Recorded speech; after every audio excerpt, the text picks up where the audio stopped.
What's up, guys? Honest here, and today I have an idea revolving around Call of Duty World War II and this whole hype that the community has about this game, and this might be the next Call of Duty game in 2017. And I feel like I have something to talk about, have some idea to bring to the community as well with the character customizations that has been trending in Call of Duty ever since Black Ops 1. Now, Black Ops 3 is when they really defined it, and they got the characters, certain characters that have certain special abilities. Like each character can do their own thing. You know, you can have different characters that do their own thing, and I think Battlefield 1's been doing it for a while, and Rainbow Six Siege is doing it as well. And I really like how these two games are doing it. And I was really thinking about this question here, and it is, how would the new Call of Duty be if they kept these characters with some kind of special ability? And when I was saying Battlefield, when I brought up Battlefield 1 and Rainbow Six, it would have to be a combination of these two games. And the reason why is because these games tackled these character customization and character special abilities and special equipment so very well, especially Rainbow Six. But Battlefield 1, you're able to be an assault, a scout, a support, and a medic, and in Rainbow Six Siege, they have an offense and a defense of two different players of offense and a defense you could choose, and they do their own special characters and special abilities or special equipment. And it seems like between these two games, it would have to be a mix in the middle, because it would need to be a balance between the two, because if they didn't, it would seem kind of off, because you really have to think about the realism and what you can actually get from the countries in their take on the battle in World War II, because there's really not a lot that you can do with this compared to them adding it in these futuristic games. And you can just make up that you got a robot that shoots flames out of his hand, or I mean, not a robot, but a guy that shoots flames out of his hand. He's a freaking, I don't know what he is. And you got a robot that has a freaking Gatling gun on his wrist, or a robot that runs around like a dog. So it'd be really hard to implement something like that into a game that's supposed to be boots on the ground. It's a historical game, you know what I'm saying? So for example, I got this right here, and so let's say you have the Americans, you have the Germans, the British, and the Japanese. That's just my list of the guys I have written down here. And for the Americans, the skill could be that they can track footsteps and be equipped with the M2 flamethrower. Now, when I did my research, the Americans use a lot of the M2 flamethrower more than other countries. So this weapon was, in my research, this weapon was more usable or used by the Americans. Then we got the German skill that they could spot enemies for their team and have a weapon of a higher rate of fire. Now, one of my research for the Germans is that they really like weapons with a high rate of fire, and their tactic was they were very they would almost like they would peek around corners, or they would wait it out a little bit and wait for the enemy to rush in, or to they wait for the spot their enemy or something like that, or they'll just wait on their enemy, and then they would attack very aggressively. So that's why they would have a higher rate of fire weapons, so they could take them out very quickly.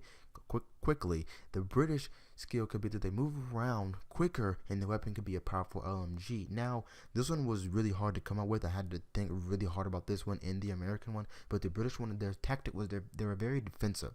They were kind of on the defensive side, and I really couldn't think of anything on the defensive side of things, and it was really complicated for me anyways. And I'm a really good thinker, and it might just be that I was blocked. I was thinker's blocked, creative blocked. Hopefully you guys could put something down in the comments on how you guys feel, and or how you guys could take this and create something with it down in the comments. Let me know how you guys feel about that. But it was really hard to trying to figure out a skill that you could have for defense that you could put in a Call of Duty game, for a game that's being fast paced, in your face kind of thing, with these maps also being, with Call of Duty being a lone wolf kind of game. It was really hard to think of something like that. And the powerful LMG idea came from that they loved the Lewis weapon so much. They used this weapon, and it was a very controversial topic back then, because they wasn't quite sure if the Lewis gun should be categorized as an assault rifle or LMG, because it had the power of an LMG, but it was quick and it was usable and it was mobile as an assault rifle. So it was very balanced for whenever you need it for. You could use it up close and personal, or you could use it as great distance and support your players.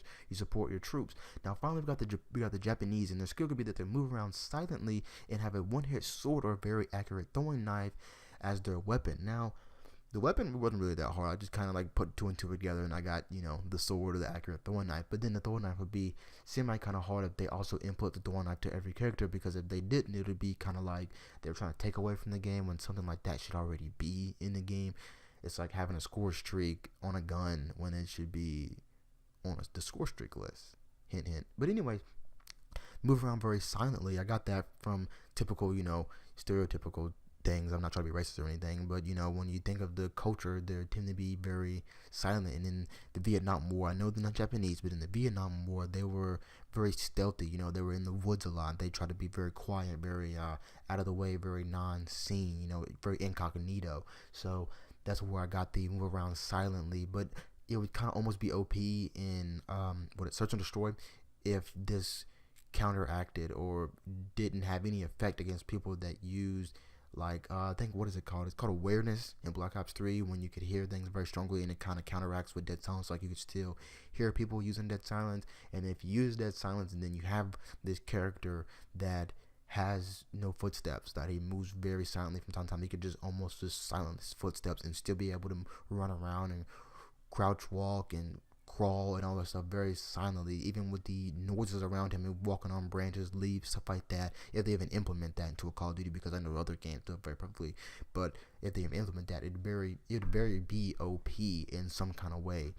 But that's just an example from taking it from Infinite Warfare. If they take this character customization with special abilities from Infinite Warfare, because in Infinite Warfare you can have a special skill and weapon at the same time, and only in Black Ops 3 you could have either the skill or the weapon, which I actually like it better in Infinite Warfare, because you could have the skill, the ability, and the weapon. And I use Synaptic a lot, and I would use the Rushdown, and I use the Akimbo Suppress Submachine Gun. I don't even know what the fuck they're called, but I would use those. I was using Rewind and Rushdown at the same time, but I switched over and I started using the automatic weapons, since I really don't use his weapon or his weapon like that, or his skill like that as much. So I was like, I might as well just take it off and try to use something that I can use to get kills, so I can get my kill rate up. You know what I'm saying? But that's just me.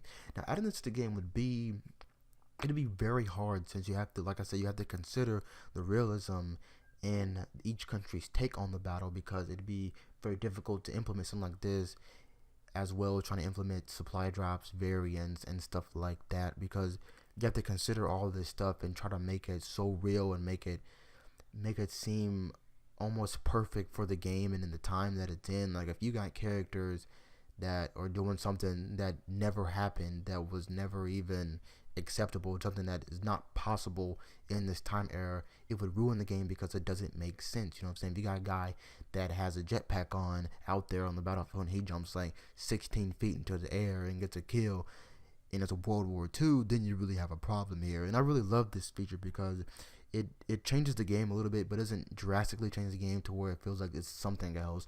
And it's very good. It's very good for the game, because it feels like you can do something new. You can play a different way. You can play several different ways. Playing the game is very broad. You know what I'm saying? It spreads out. It spreads the game out. It it takes it to different limits, if you guys get what I'm saying.